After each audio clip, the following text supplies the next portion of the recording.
Et bonjour à tous messieurs dames et bienvenue sur la page de Culture Nomade, l'homme qui se balade d'univers en univers au sein des mondes de la pop culture. Et aujourd'hui, direction l'univers de Miss Marvel. Parce que oui, la semaine où je suis en train de tourner cette vidéo, la mini-série Miss Marvel en 6 épisodes vient de se conclure. Et je pense qu'on va faire un petit bilan là tout de suite de cette série pour vous dire ce que j'en ai pensé et tout simplement pour vous donner peut-être envie de la regarder ou peut-être pas. Donc, on commence tout de suite, let's go! Donc là, bien entendu, on commence par une partie non spoiler. Je vous indiquerai quand la partie spoiler commencera. Mais là, du coup, vous pouvez rester là, il n'y a pas de souci. On est en bonne compagnie, il n'y aura pas de dingueries qui seront révélées. Donc, comme vous avez pu le voir sur la miniature de la vidéo ou dans le titre de la vidéo, je pense n'avoir pas du tout fait partie du public ciblé. On va pas y aller par 4 chemins, j'ai regardé les 6 épisodes et en fait, tout simplement, je me suis fait chier du début à la fin. Et oui, je pèse mes mots, car en effet, là on était plus sur une série du coup ambiance teenager où on suit du coup Kamala Khan, une lycéenne fan des Avengers et plus particulièrement de Captain Marvel, et elle se retrouve à un moment donné avec des pouvoirs et du coup on voit comment elle apprend à s'en servir, on découvre aussi les origines sur sa famille et d'où lui proviennent ses pouvoirs. Et donc, bien entendu, il y a des ennemis contre lesquels elle doit lutter, et puis patati et patata. Donc là, du coup, comme vous l'avez peut-être compris, on est directement dans une ambiance teenager, un peu différente d'un Spider-Man Far From Home ou Homecoming, voilà. Mais à la différence d'un Spider-Man Homecoming que j'avais plutôt bien apprécié par exemple, là, je me suis pas du tout connecté au personnage ou à l'ambiance générale. Après, pour tout vous dire, j'ai lu quelques comics du coup sur Miss Marvel avant de commencer la série, notamment la célèbre série de G. Willow Wilson qui introduisait du coup Miss Marvel en 2014 dans les comics. Et j'avais plutôt bien apprécié, on va dire. Enfin, les deux numéros, voilà, les deux numéros que j'avais achetés. Mais voilà, c'est loin d'être un de mes personnages favoris, mais du moins la manière dont ça avait été dépeint et raconté dans les comics, j'avais trouvé ça beaucoup plus intéressant. Bien qu'on restait dans les thématiques ciblées dans les comics Miss Marvel, là pour le coup j'ai envie de dire qu'une lecture ça passe beaucoup plus vite qu'une série de 6 épisodes. Et bon, malgré le fait que je suivais la série épisode par épisode chaque semaine, je n'ai eu aucune envie, aucune hype à la regarder. Je la regardais vraiment pour me dire, voilà, bon, au moins je sais comment Miss Marvel est arrivée, peut-être qu'on allait avoir des choses intéressantes dans cette série. Il y a eu des choses intéressantes, principalement dans les derniers épisodes, mais j'en parlerai du coup dans la partie spoiler. Mais voilà, dans l'ambiance générale, j'ai pas du tout été convaincu. Bien entendu, il y avait des choses intéressantes, notamment dans la mise en scène, avec, je pense notamment à la manière dont étaient envoyés les messages entre 2 ou 3 personnages.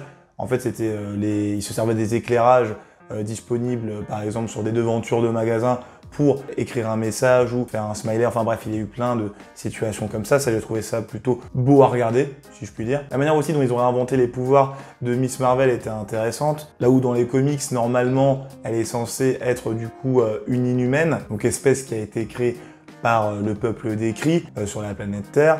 Et du coup, donc pour développer le gène inhumain que certaines personnes ont, il y a ce qu'on appelle le tératogène. Vous me dites si je me trompe. Voilà, donc il y a une poudre dite tératogène qui permet de développer et d'activer ce gène latent et qui permet du coup d'activer les pouvoirs latents d'un inhumain. Et donc c'est ce qui se passe donc dans la série principale Miss Marvel qui faisait suite notamment aux événements d'Infinity où on pouvait retrouver Thanos attaquer la Terre pour, il me semble, récupérer un de ses fils. Enfin bref, j'ai pas lu ces comics là, faut que je les lise, il paraît qu'ils sont ouf. Mais voilà, donc c'est un peu ça le plot principal. Et du coup, à un moment, il fait péter une bombe tératogène, notre bon vieux Thanos. Je ne sais plus de quelle manière ou si c'est par accident, enfin bref. Et donc, ça crée le personnage de Miss Marvel. Et donc là, dans la série, ses pouvoirs, ils sont dus à un bracelet ancestral donné par sa famille. Et voilà, et du coup, elle n'a pas exactement les mêmes pouvoirs. Il y a plus une émanation d'énergie qui est présentée dans la série Miss Marvel. Alors que normalement, dans les comics, c'est son corps qui change. Elle peut allonger les membres de son corps, changer d'apparence, enfin bref, elle a plein d'autres capacités. Mais là, dans la série, c'est des capacités qui sont dues à l'émanation d'énergie. Comme vous l'aurez compris, bien qu'elle puisse a priori faire quasiment la même chose, sauf changer d'apparence. Donc là, a priori, voilà, c'était plutôt intéressant de présenter ces pouvoirs-là. Même le côté origine du bracelet, pourquoi il y a ce bracelet-là, quelles sont ses connexions, etc. avec ce bracelet, et j'en passe. Il y a aussi le côté mise en avant de la religion musulmane, toutes les valeurs qui sont liées à cette religion, la mise en avant de certains camarades de Miss Marvel, qui sont là aussi pour prôner une nouvelle forme d'égalité vis-à-vis des femmes, enfin entre hommes et femmes, etc. Enfin bref, il y a plein de thèmes comme ça qui sont plutôt sympathiques et qui, je pense, peuvent parler énormément à la jeune jeune génération. Et puis on rentre aussi dans le côté historique par rapport aux origines pakistanaises de Miss Marvel, a.k.a. Kamala Khan. Donc voilà, c'est plutôt sympa. Et puis l'actrice, bien entendu, je trouve qu'elle interprète parfaitement le personnage, enfin au vu de ce que j'ai vu dans les comics, mais c'est pas pour autant que je trouvais ça plutôt stylé et que j'ai passé un super bon moment devant les 6 épisodes. Donc là, c'était plutôt pour les parties intéressantes côté de la série Miss Marvel et des personnages qu'on nous a présentés. Et après, bon, je pense que ce qui peut être un avantage pour certains et pas pour d'autres, c'est le côté ultra coloré, notamment des pouvoirs de Miss Marvel. Je trouve que ça massacre les yeux. Voilà, je vais le dire, ça massacre les yeux. Je trouve pas ça beau, en fait, même à voir. La manière dont elle se sert de ses pouvoirs, les émanations d'énergie qu'on voit un peu partout, même lorsqu'elle se déplace, j'ai pas du tout été convaincu par ça. Puis voilà, enfin bon, moi, comme je vous le dis, peut-être que là je suis assez grincheux, mais je pense tout simplement que je suis pas dans la cible. Et là, plus ça avance et plus les séries Marvel, et ne serait-ce que les films Marvel, n'arrivent pas forcément à capter mon attention et à me donner envie forcément de les voir. Je tiens à vous dire aussi que normalement, il y a une critique du film Thor qui va arriver, et le constat est un tant soit peu semblable à celui de Miss Marvel. Alors qu'on parle d'un Thor 4 quand même, donc on était en droit de s'attendre à quelque chose de plus qualitatif. Bref. Bon, maintenant on va rentrer dans la partie spoiler.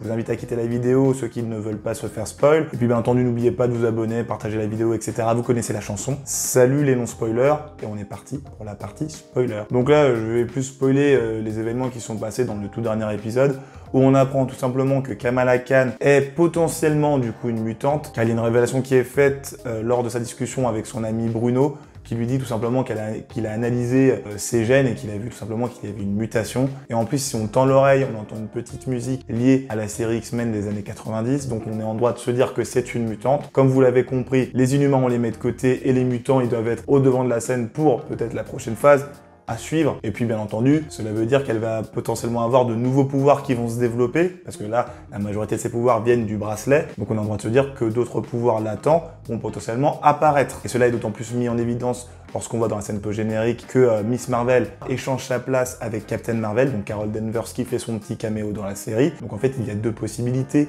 Soit elle a échangé sa place avec Captain Marvel qui était dans l'espace, et du coup, on se retrouve dans une situation un peu particulière où Miss Marvel a disparu.